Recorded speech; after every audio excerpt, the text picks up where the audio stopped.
Hello mga katombi, ang inyong Billy Boy ay mag-outside Paris. Ganito ang trabaho namin dito sa Paris. Minsan tayo ay umaalis, minsan tayo ay sumasama sa ibang amo, nag-extra. So panoorin nyo ang aking video ito.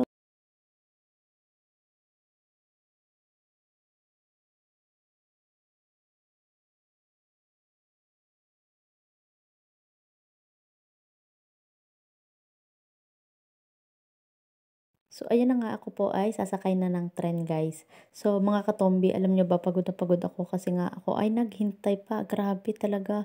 Hindi ko kasi makita yung tren na aming sasakyan. Tapos medyo na-traffic pa ako sa mga bus. So ito na nga, awa ng Diyos, nakita ko rin, nakasakay na tayo guys. At iyan, tumatakbo na ang tren. Pag sumakay po kayo, yan po ang inyong makikita sa daan. Puro mga puno lang, tapos mga lupain. Napakalawak po talaga ng France at napakaganda guys, na sa mata, ang gandang panoorin. So, bali ang aking tatrabahuhin pala guys ay simula ngayong August 11 until 25. 2 weeks ako dito sa kanila. So, kakopol ko po ang aking tita. Pwede po yun eh. So, 100 per day po ang bayad sa atin. Kaya, napaka-blessing po pag ganun. So, guys, ito ay first time ko maka-experience na sumama dito sa outside Paris. Tapos, 100 per day pa. So, nakakatuwa at masaya ho ako. Extra income ko na ito. At pagkatapos nga po, ganito po talaga ang trabaho. Minsan pwede tayong sumama sa mga amo para makalaki po tayo ng kita. So, pagkatapos that guys, alam niyo, yun, after 3 hours, nakarating na ho kami sa Arcachon. Doon po kami bumaba. So, si Sir alalang-alala sa akin talaga. Pero okay lang. Kasama ko ng aking mga amo. Ang anak niya ayak na ng iyak. Yan si Mushu. Yan po ang kanilang tatay. Mabait po kasi sila. Tinuring nila kong family. So, yan. I-flex ko sa inyo ang aking kwarto. Ako po ay hiwalay sa kanila. Ipinakita ko lang sa inyo ang aking titirhan. Tapos ipapakita ko sa inyo ang mga paligid.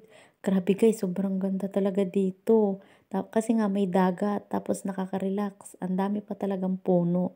Tapos amazed na amazed ako. Sabi ni Sir, kinukwento ni Sir sa kanya asawa, ako daw ito ang tuwa.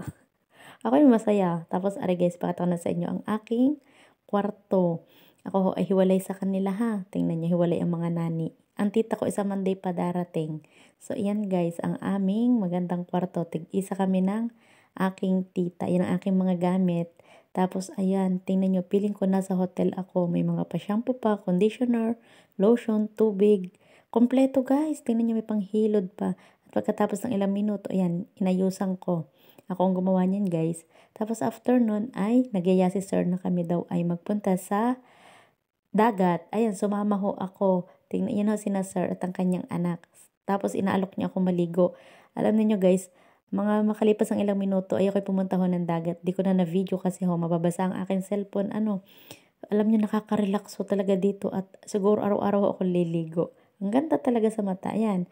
And after niyan ako ho ay nagpahinga na. Pero syempre, magsiselfie ang Billy Boy ninyo. Para naman, meron tayong remembrance dito sa outside Paris. O yan pala, yung alak ni Brad Pitt daw. Tapos, yung mga pagkain, guys. So, ako ay pahinga na. So, thank you so much, guys, sa panonood ng aking mga video. Ito ang buhay ko dito sa Paris. Bye-bye!